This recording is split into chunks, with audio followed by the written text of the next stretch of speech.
I want to welcome you to the Ask Jeff YouTube channel. Here's today's question.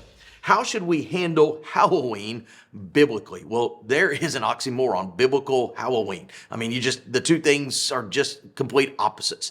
Halloween, as we know it in our culture today, is a celebration of death and violence and the demonic. If you ask me, it is straight from the pit of hell. So how do you and I, quote unquote, celebrate or respond to it?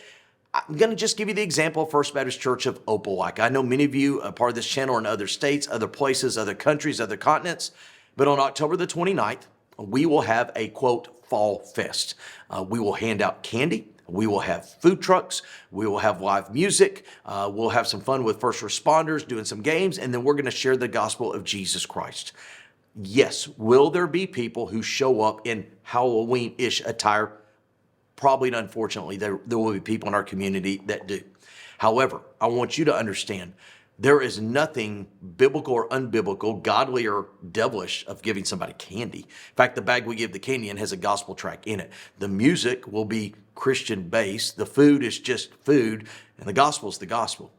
In other words, I think the best way to handle Halloween biblically is to live your life for Jesus Christ in spite of what happens around you, in spite of the environment you find, and not to promote, endorse, or celebrate any of the symbols or the trappings of Halloween. On a personal note, this time of year, my wife loves to decorate. I mean, it's fall, the temperature's dropping for what it can here in the South, and she has this tradition of probably putting 12 to 18 different pumpkins out around our home. The word Halloween is never mentioned. There's no witch's hat. There's no brooms. There's none of those symbols. It's just pumpkins.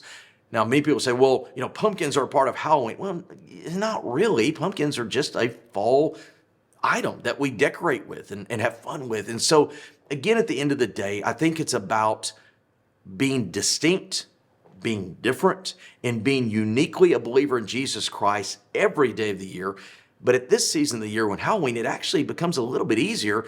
We don't show those symbols. We don't advertise or promote those items, and we don't utilize what Halloween is in our lives. Great question. If you have one, send it to AskJeff.net. Maybe your question will be tomorrow's.